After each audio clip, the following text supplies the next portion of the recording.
Kinabukasan ay maagang nagising si Elena at nagmamadali na siya. Baka malate na siya sa trabaho. Nakaamoy siya ng mabangong fried rice at tuyo na may itlog. Papunta na sana siya sa kusina nang magpang-abot sila ni William sa pintuan. "Good morning." Nakangiting bati ni William sa kanya. Natigilan naman si Elena. Bakit ang gwapo ni William sa kanyang paningin kahit mata lang nito ang nakikita? Napakurap-kurap siya at iwinaksi ang mga pinag-iisip. "Good morning din. Ikaw ba ang nagluluto?" tanong ni Elena. "Yes, surprise sana kaso nagising ka na. Bakit pala ang aga mo nagising?" ganting tanong ni William. Nagtaka naman si Elena sa tanong nito. "Bakit? I'm going to work at late na ako, William. Sayang naman at hindi ko matitikman ang niluto mo." Sagot niya at mabilis na tumalikod. Pero mabilis din siyang nahila ni William at hindi sinasadyang napaupo siya sa kondongan nito. Napaka-awkward para sa kanya. "Careful," mahinang sabi ni William na halos kumiliti sa tenga ni Elena. Ano ba itong nararamdaman niya? Biglang napatayo si Elena at inayos ang nagusot na uniform. Samantalang si William ay hindi maiwasan ang mapangiti dahil ang cute tingnan ni Elena kapag nag-blush. "Sorry, nasaktan ka ba?" nag-aalalang tanong ni Elena. Baka masyado siyang mabigat at nasaktan ang mga paa nito. "I'm okay. I thought na day off mo ngayon. Sasamahan sana kita na dalawin ang mama mo." Nakakunot noong tanong ni Justin. Ay, napahawak si Elena sa kanyang noo. Masyado ata siyang excited magtrabaho. Nakalimutan niya na day off pala niya ngayon. "You're so cute, hahaha." Hindi naiwasan ni William ang mapatawa ng malakas. "Hahaha." Nakitawa na lang din si Elena sa pinaggagawa niya. Ngayon lang nakatawa si Elena ng ganito. Yung walang restrictions at pwede kang tumawa ng tumawa hanggat gusto mo. Sa mansion ng mga Zamora ay hindi niya magawang ngumiti man lang. Lalo na at puro pahirap at pambwebwisit ang ginagawa ng kanyang kapatid at madrasta. Kung sana ay nandito ang kanyang ina ay kumpleto sana ang kanyang kasiyahan. Si William naman ay first time din ma-experience ang ganitong pagtawa. Noon ay laging nakakunot ang kanyang noo at nakasimangot. Ngayon ay kakaibang tuwa ang kanyang nadarama kahit sa munting kasiyahan lang. Parang si Elena ay ang kanyang safe haven ngayon kung saan pwede siyang kumilos at ipakita ang totoong siya. "Enough of this. Let's eat. I hope na kumakain ka ng tuyo," tanong ni William. Nanigurado na siya ng tanong dahil baka hindi kumakain si Elena ng tuyo o may allergy ito. "Kumakain. Ang sarap kaya niyan. Kaso ayaw nila doon sa mansion kaya ang tagal ko nang hindi nakakain ng tuyo. Nagugutom na nga ako sa amoy pa lang eh." Mahabang sagot ni Elena. "Ano pa ang hinihintay natin? Let's eat. Push my wheelchair, Lil," sigaw ni William at itinulak ni Elena ang kanyang wheelchair papasok sa kitchen. Para lang silang mga bata na masayang naglalaro. Pero bago sa pandinig ni Elena ang tawag sa kanya ni William. "Lil," bulong ni Elena sa kanyang isipan. Bakit bigla siyang kinilig? Napailing na lang si Elena sa mga naiisip niya. Ikakain na lang niya ito. Wow! May hinog na kamatis pa. Bulalas ni Elena nang makita ang malalaki at preskong kamatis. "Let's eat." Paanyaya ni William, at sabay na nilang nilantakan ng sunny side up egg na may kap-ares na tuyo. "It's unexpected to me. Hindi ko akalain na kumakain ka pala nitong pangmahirap na mga pagkain." Natutuwang sabi ni William. Nagkamay pa silang dalawa habang kumakain para dama nila ang sarap ng pagkain. "Ano ka ba? Hindi ako mapili sa pagkain, Liam." Nakatawang sagot ni Elena. Pero bigla rin siyang natigilan nang mapansin ang lumabas sa kanyang bibig. Tinawag niyang Liam si William. "Liam," muling bigkas ni William sa kanyang sinabi. "I like it." Masayang sigaw nito. Nagulat naman ako. Nakatawang sabi ni Elena. Hindi niya akalain na ang horror na unang pagkikita nila ni William ay magiging ganito kasaya. Mabait si William pero alam niya na may tantrums at darker side rin ito. Naiintindihan naman niya dahil hindi naman perpekto ang tao. Maging siya ay may demon side rin pero hindi pa niya alam kung anong pag-uugali ito. "From now on, call me Liam and you are my Lil." "My little flower, Elena," nakangiting sabi ni William at napatitig sa kanya. Kung noon ay creepy para kay Elena ang pagtitig ng mga mata ni William. Ngayon ay iba na. Hindi niya alam kung bakit kinikilig siya. Nag-arc-aila ulit ng kotse si William papunta sa Zamora Mansion. Excited na si Elena na makita ang ina. Napakadami niyang nais sabihin dito. Na-miss niya na makakwentuhan ang kanyang mama. Dahil may susi naman siya ng gate sa kanilang mansion ay hindi na siya nag-doorbell. Binigyan siya ng duplicate ng kanyang mama pag-alis niya papunta sa bahay ni William. Just in case gustuhin niyang dumalaw ay diretsyo pasok na siya. Tahimik sa mansion nang sila ay dumating. Agad na nagpunta si Elena sa kusina ngunit walang mga tao. Si William ay tahimik lang na nakasunod sa kanya. Nasaan kaya si mama? Walang tao rito sa kusina. Nasaan sila? Wala sa sariling tanong ni Elena. Dapat sa mga oras na yon ay may tao sa kusina na naghuhugas ng mga pinagkainan. Pero nagkalat na mga plato ang bumungad sa kanilang harapan at hindi pa nahuhugasan. Let's check at the garden or sa kwarto niya. Suggestion ni William. Okay, itutulak na sana niya ang wheelchair ni William pero umiling ito. It's okay, I can manage. Just walk and I will follow you. Paliwanag ni William. Naglakad si Elena palabas sa garden nang bigla silang makarinig ng ingay sa may staircase. Boses ng kanyang madrasta. I'm telling you, na hindi ka talaga makakakain kung hindi mo matapos linisin ang mga dumi rito. Naiirito nitong sigaw. Mabilis na lumiko si Elena papunta sa staircase at bumungad sa kanya ang kawawa niyang mama. Pamayat ang kanyang mama at tila nahihirapan at pagod ang mukha nito. May hawak na basahan at maijing nililinisan ang hagdan.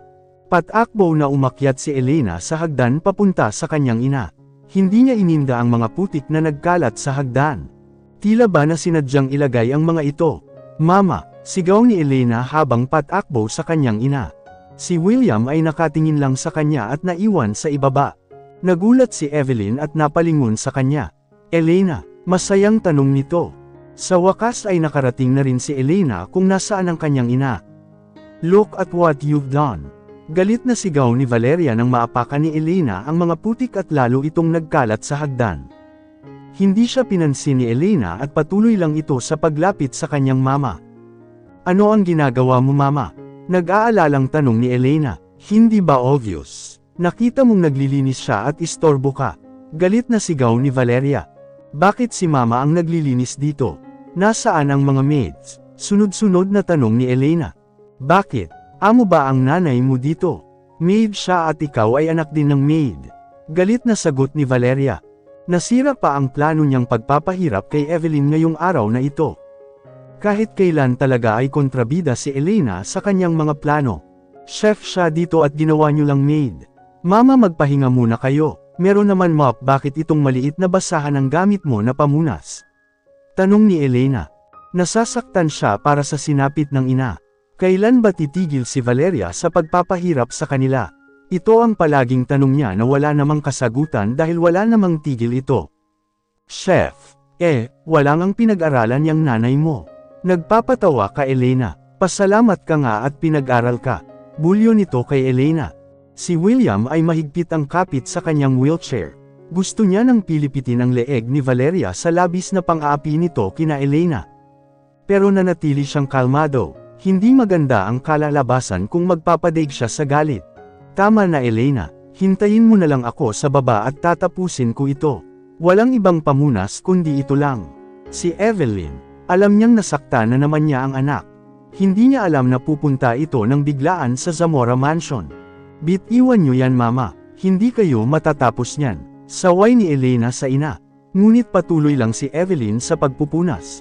Hindi siya matatapos kung hihinto siya. Ayaw niyang sukuhan ang mga pang-aapi ni Valeria. Ayaw niya na magtagumpay ito. Lahat ng pinapagawa nito ay ginagawa niya nang walang reklamo. Gusto niya na ito ang makonsumisyon. Wala ng mga maids dito Elena. Ako lang mag-isa. Kaya hintayin mo muna ako at tatapusin ko lang ito.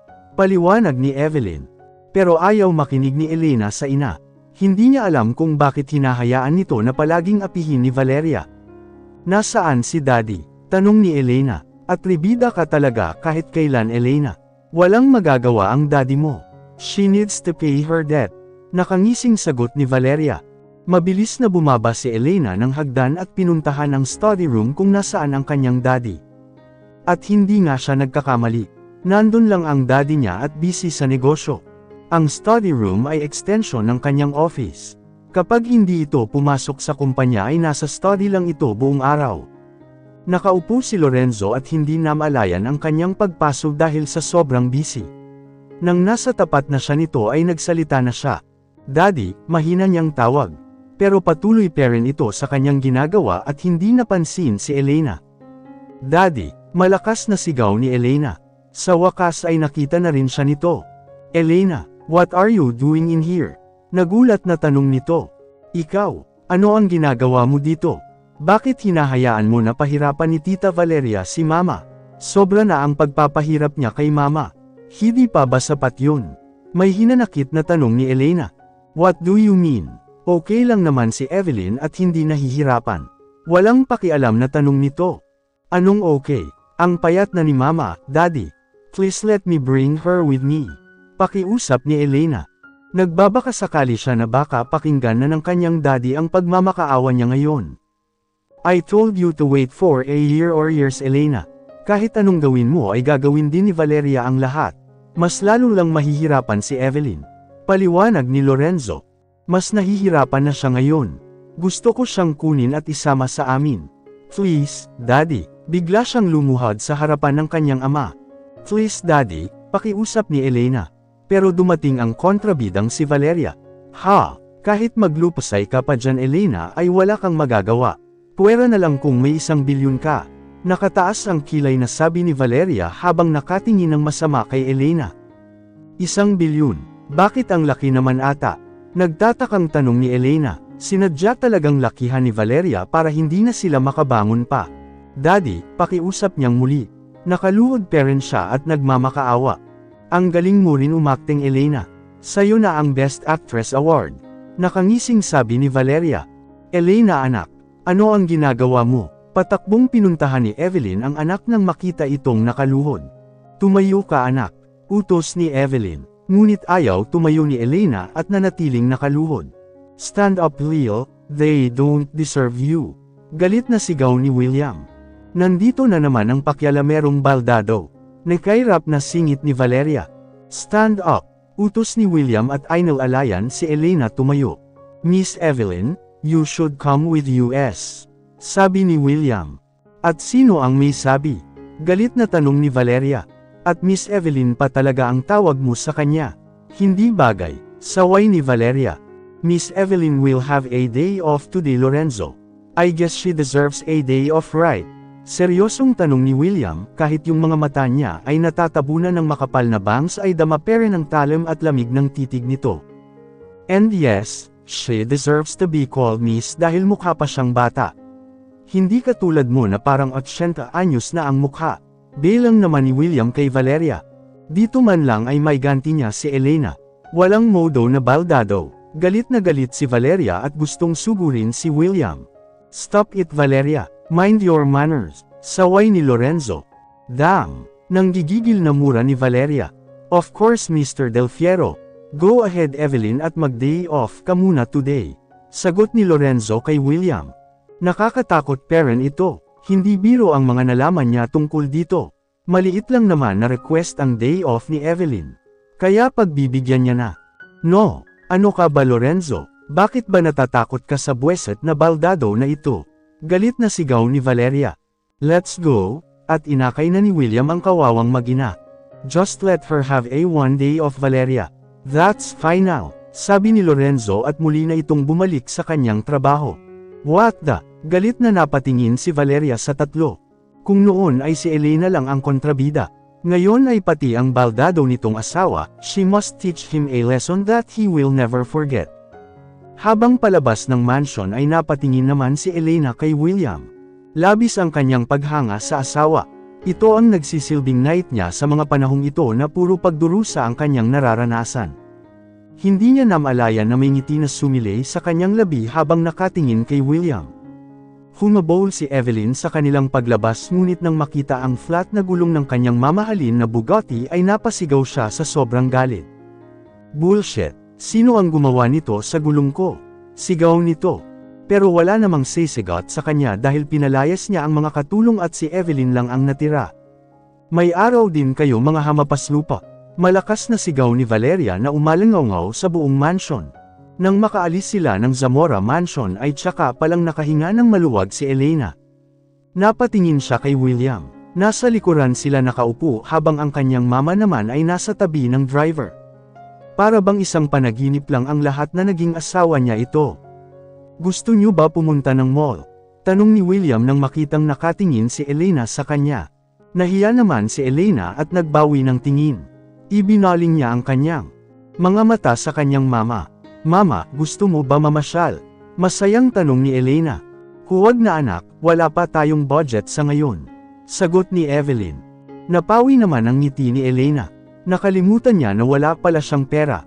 Yung mga allowance na naibigay ng daddy niya noon ay tinipid niya at nakapag-ipon pero hindi rin kalakihan dahil malaki ang nagastos niya nang mag-celebrate sila ni Dylan ng kanilang 3rd year anniversary na nauwi sa isang bangungot. Sayang lang ang pera niya. Pero hindi niya na maibabalik pa ang nakaraan. May pamasahe pa naman siya na tinitipid papunta sa trabaho, wala naman siyang sweldo sa pag-OJT niya. Puwera na lang kung kunin siya ng hotel at maging regular employee nito. Nakita naman ni William ang pagtamlay ng mga mata ni Elena. Gusto niyang mapasaya ito. Andito naman ako, minsan lang kayong mag-ina magkasama. Kaya pupunta tayo sa mall. Masayang sigaw ni William. Nako Iho, wag na. Doon na lang ako sa bahay ninyo ni Elena. Tanggi ni Evelyn. Nakakahiya kay William kung ito ang gagastos. Baka wala rin itong pera. Ito ang nasa isipan ni Evelyn. No, sweldo ko kaya ngayon. Pagmamalaki ni William. Naalala ni Elena na manager pala si William. Napahanga siya ng husto sa asawa. Kahit baldado ito ay may trabaho at manager pa. May trabaho ka? Di makapaniwalang tanong ni Evelyn. Oo mama. And guess what? Pa-suspense na tanong ni Elena. Hindi ako magaling manghula Elena. Nakatawang sagot ni Evelyn. Manager si William ma. At sa hotel kung saan ako nagtratrabaho. Isa siya sa mga manager doon. Balita ni Elena. Natuwa naman si Evelyn. Ang buong akala niya ay nakadepende lang si William sa mga koneksyon nito. May trabaho pala. Medyo napanatag na ang kanyang kalooban. Napakasipag mo pala Iho. Papuri ni Evelyn. Hindi naman, kailangan ko magtrabaho dahil mahirap ang buhay ngayon Miss Evelyn. Kaya, gusto kong ilibre kayo sa unang sweldo ko. Sagot ni William. Wow! Bago ka lang din sa hotel. Ano kaya ang pakiramdam ng may sweldo? Tila nangangarap na tanong ni Elena.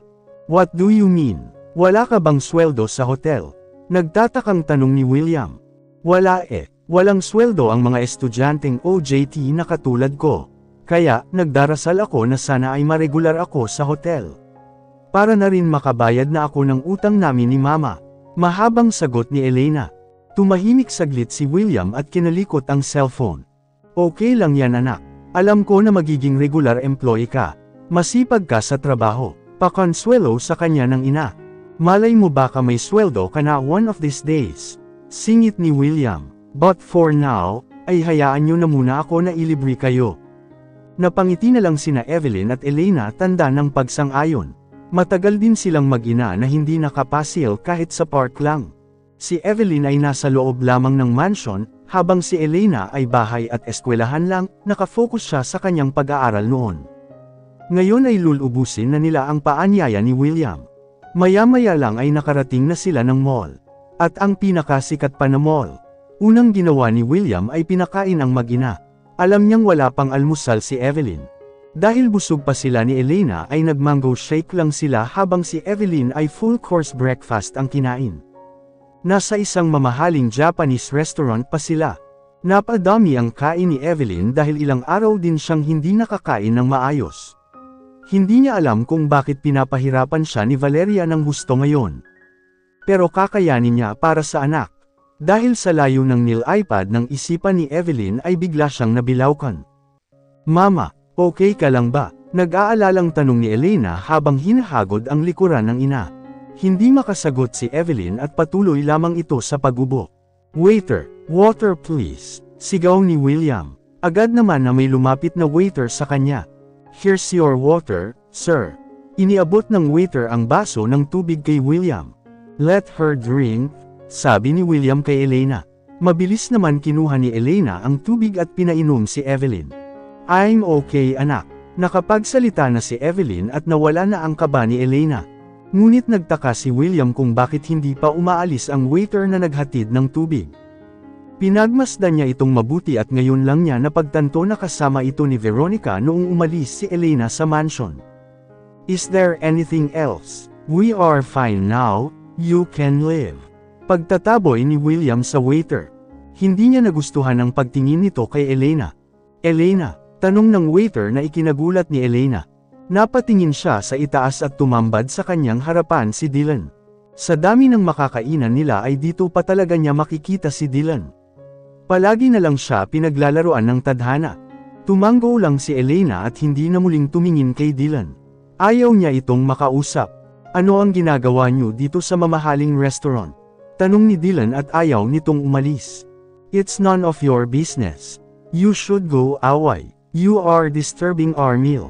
Seryosong sabi ni William. Napangisi naman si Dylan at ibinaling ang atensyon kay William. Ang malas mo naman sa asawa Elena. Ito pa talaga naisipan ng daddy mo na ipakasal sa'yo. Nang iinsulto nitong sabi. Napakuyom naman si William sa kanyang mga kamao at pilit na kinakalma ang sarili. Dylan, masama ang manli ng kapwa. Saway ni Evelyn kay Dylan. At nagsalita naman ng katulong. Walang galang na sagot ni Dylan. Pwede ba, umalis ka na Dylan? Huwag mong babastusin ang mama ko. Tahimik kami na kumakain dito. We don't need you. Naiinis na si Elena. Mabuti na lang talaga at nalaman niya kaagad ang tunay na kulay ni Dylan. Kung hindi ay siya ang kawawa kapag ito ang napangasawa niyo. Nagtatanong lang naman ako Elena kung bakit kayo dito kumain. Baka wala kayong pambayad. Kung makaasta ka ngayon ay parang wala naman tayong pinagsamahan yan. Kung makali naman ito ay wagas. Nahawa na sa ugali ni Veronica. Is that so? Then give us our bill and we will pay. Utos ni William. Yabang naman ng lumpo na ito. Napailing pa si Dylan. Gary, bill daw nila. Tawag nito sa kasamahan niyang waiter. Lumapit naman si Gary at agad na ibinigay nito ang bill kay William. Inilapag naman ni William ang isang black card. Nako Elena, mag-ingat ka sa asawa mo.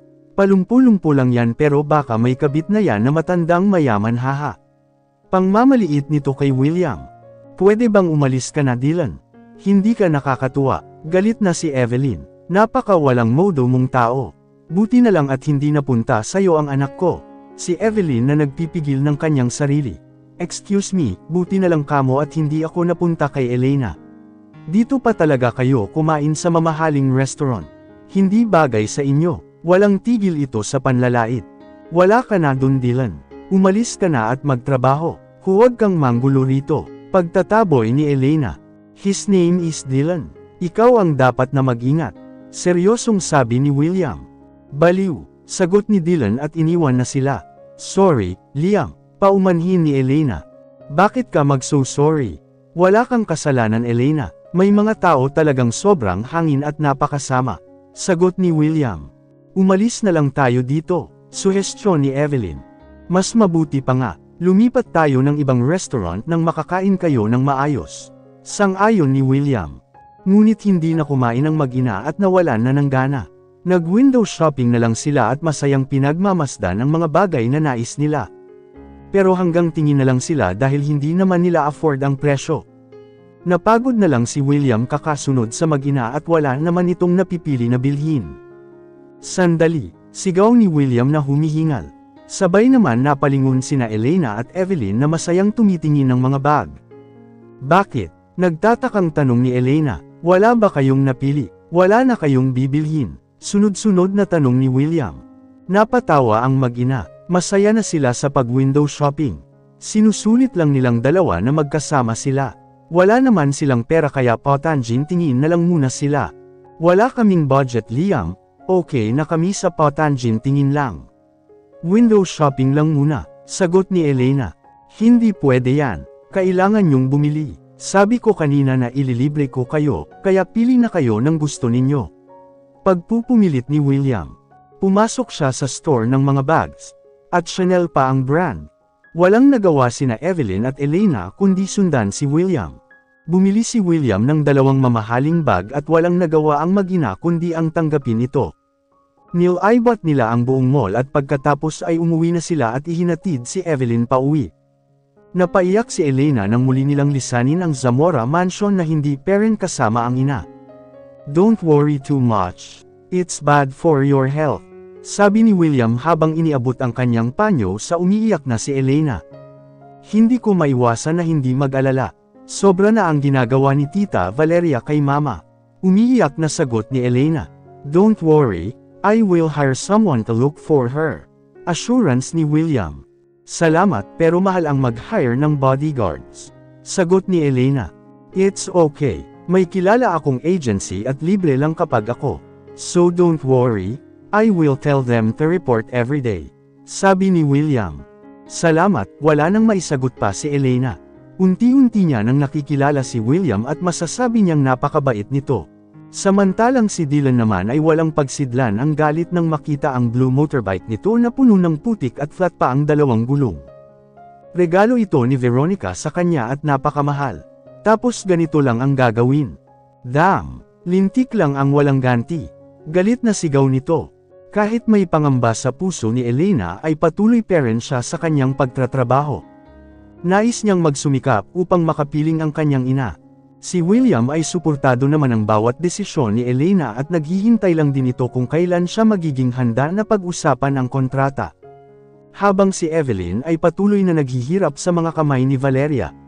Wala pa ring mga katulong at siya lang mag-isa ang tagaluto at tagalinis ng buong mansion. Nakakahinga lang ng maluwag si Evelyn kapag siya lang mag-isa at wala ang mga tao roon. Lalo na kung wala si Valeria. Tulad ngayong araw na siya lang mag-isa ay walang stress sa kanyang gawaing bahay dahil walang nagdidikta at nagpapahirap sa kanya. Habang siya ay naglilinis ay sunod-sunod na doorbell sa gate ang kanyang narinig. Nagtataka siya kung sino ito dahil wala naman atang inaasahang bisita. Dali-dali siyang pumunta sa gate at nang kanyang buksan ay isang estrangherong lalaki ang bumungad sa kanyang harapan. Mas mukha pa itong goons kay William. Long hair ang buhok nito pero walang bangs at konti lang ang bigot pero mataba at pangit. Mukhang lasing pa ang lalaki. Biglang natakot si Evelyn at isasarado na sana niya ang gate pero naunahan siya ng lalaki at mabilis itong nakapasok sa loob ng mansion. Tuloy-tuloy lang ito sa pagpasok at hindi man lang pinansin si Evelyn. Nagtungo ang lalaki sa sala at naupo ito na nakapatong pa ang mga paa sa maliit na center table. "Call Valeria," sigaw nito na kung makaasta ay akala mo siya ang may-ari ng mansion. Walang nagawa si Evelyn kundi kausapin ito. "Excuse me, sir. Nasa kumpanya si Valeria at Lorenzo. Walang tao rito," magalang na sagot ni Evelyn. Kahit takot siya ay wala siyang magagawa kundi ang pakiharapan ito ng maayos. Napatingin ang lalaki sa kanya. "Tawagan mo, ngayon na," utos nito na animo isang mayamang don. Paano ba tatawagan ni Evelyn si Valeria? Kinuha nito ang cellphone niya. "Pasensya na sir, wala akong cellphone. Bumalik ka na lang mamaya o bukas at sasabihin ko kay Valeria na may naghahanap sa kanya." Mahabang paliwanag ni Evelyn. Biglang nagalit ang lalaki at nagdabog pa ito, muntik din lumundag ang puso ni Evelyn sa sobrang takot. Gusto niya nang tumakbo at umalis, pero hindi niya pwedeng iwanan ang mansion. "Wala kang cellphone, nagpapatawa ka ba?" Galit na tanong ng lalaki. "Wala talaga akong cellphone," mahinang sagot ni Evelyn. "Dito ka nagtratrabaho sa mansion tapos wala kang cellphone. Ano ba ang ginawa mo sa iyong sweldo?" Galit na tanong nito. Walang maisagot si Evelyn dahil wala naman siyang sweldo na natatanggap. Maliban na lang kung bibigyan siya ni Lorenzo ng pera. Pero minsan lang ito magbigay at hindi kalakihan dahil magagalit si Valeria. "Ano bang mansion ito? Isa lang ang katulong. Nasaan ang iba?" Napatingin ang lalaki sa tahimik na paligid. Natatakot na si Evelyn pero pinilit niyang magpakatatag. "Ako lang talaga mag-isa ang katulong dito," sagot ni Evelyn. Ayaw niyang tingnan ang mukha ng lalaki. "Bad trip, but I will be waiting. Hihintayin ko si Valeria rito. Kanina pa ako tawag ng tawag sa kanyang cellphone ayaw sagutin." Hinayaan lang ito ni Evelyn dahil tila sarili nito ang kinakausap. "Ikaw, do you know how to cook?" tanong ng lalaki. Napatango lang si Evelyn at walang namutawing salita sa kanyang bibig. "Good. Lutuan mo ako ng whole fried chicken. Tapos isang kalderong rice, adobong baboy.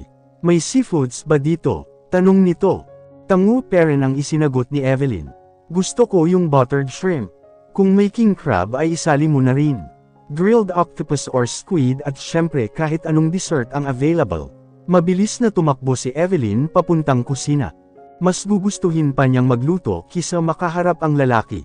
Sa dami ng ipinaluto nito ay hindi alam ni Evelyn kung mauubos ba itong lahat ng lalaki. Maya-maya ay narinig ni Evelyn ang palabas sa TV. Nagtataka siya kung bakit may kilalang ganitong klaseng tao si Valeria na galing naman ito sa mayaman na pamilya. Samantalang ang bisita nito ay walang galang at modo. May ginawa kaya si Valeria na kalokohan o sekreto? Napatanong si Evelyn sa kanyang sarili. Kung ano man ito ay wala na siyang pakialam. Gusto niyang paalisan ng lalaki pero alam niyang matigas ito at hindi makikinig sa kanya. Nag-focus na lang siya sa pagluluto. A few moments later, sa wakas ay dumating na si Valeria bago ubusin ng lalaki ang lahat ng pagkain na nakastock sa freezer. Puro kalat na rin sa sala. Itinatapon lang ng lalaki sa kung saan ang mga balat ng mga prutas at chichirya. Ang baho pa at ang usok sa buong paligid dahil sa walang tigil ito sa paninigarilyo.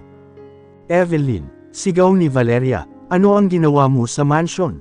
Kailan ka pa natutong manigarilyo? Sunod-sunod na tanong ni Valeria habang may takip ang kanyang ilong. Sa isipan niya ay baka nagrebelde si Evelyn at nagwala dito sa loob ng mansion. Mabilis naman na nagpunta si Evelyn sa sala nang marinig ang boses ni Valeria. May bisita ka, ang sabi niya kay Valeria. Bisita, sino? Nagtatakang tanong ni Valeria. Finally found you. Sabay silang napalingon sa lalaki na nagsalita sa kanilang likuran habang nagpapausok ito ng kanyang sigarilyo. Fredo, nanlalaki ang mga mata na tanong ni Valeria. Gulat na gulat ito at tila biglang kinabahan. Kilala mo talaga siya, hindi makapaniwalang tanong ni Evelyn. Anong pakialam mo? Ganting tanong ni Valeria na naiinis.